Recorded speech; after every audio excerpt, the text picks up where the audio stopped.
चार दोस्त स्कूल में पढ़ते थे। एक दिन उन्होंने फैसला किया कि वे रेस्टोरेंट जाएंगे, साथ में बैठकर खाना खाएंगे और बातें करेंगे। वे एक छोटे से रेस्टोरेंट में गए, खाना ऑर्डर किया और हंसी मजाक के साथ अपनी दोस्ती के लम्हों का आनंद लेने लगे। बातों बातों में उन्होंने एक निर्णय लिया। आज के बाद वे ठीक 40 साल बाद इसी जगह मिलेंगे। वे तब तक अपने अपने करियर में व्यस्त रहेंगे और सफलता हासिल करेंगे। शर्त यह थी कि जो सबसे देर से पहुंचेगा वही पूरे खाने का बिल चुकाएगा।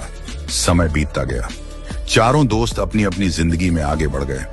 कोई बिजनेसमैन बना, कोई वकील, कोई जज और कोई अध्यापक। सभी अपने कार्य क्षेत्र में सफलता की ऊंचाइयों को छूने लगे। 40 साल बाद अब वह छोटा सा रेस्टोरेंट एक भव्य 5 स्टार होटल बन चुका था और वहां काम करने वाला एक साधारण वेटर अब उस होटल का मालिक बन चुका था।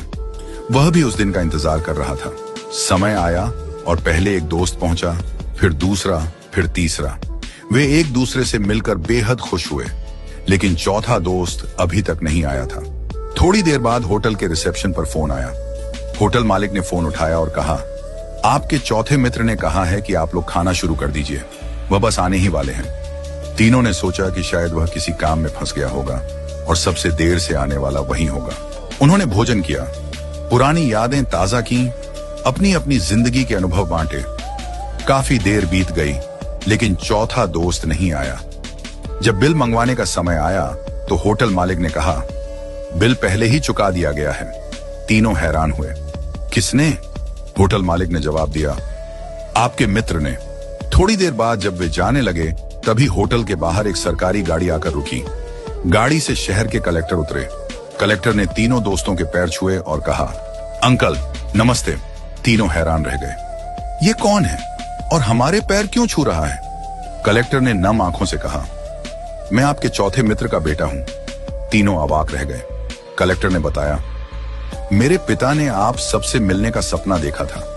वे बचपन से ही इस दिन का इंतजार कर रहे थे, लेकिन 2 महीने पहले कैंसर से उनका निधन हो गया।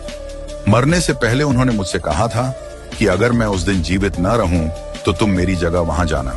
उन्होंने कहा था, मैं सबसे ज्यादा देर से आऊंगा, इसलिए बिल भी मैं ही चुकाऊंगा। ये सुनकर तीनों दोस्तों की आंखें भर आईं। तीनों दोस्तों को अपने मित्र की मृत्यु का गहरा दुख हुआ, लेकिन उससे भी ज्यादा दुख इस बात का था कि 40 साल तक वे एक दूसरे से नहीं मिले। क्यों इतनी जिद की कि 40 साल इंतजार करना पड़ा? क्या फायदा ऐसी शर्त का जो दोस्ती से ज्यादा महत्वपूर्ण हो गई? आज हम भी अपनी जिंदगी में यही गलती कर रहे हैं। हम अपने परिवार, रिश्तेदारों और दोस्तों से मिलने का समय नहीं निकालते। हम अपने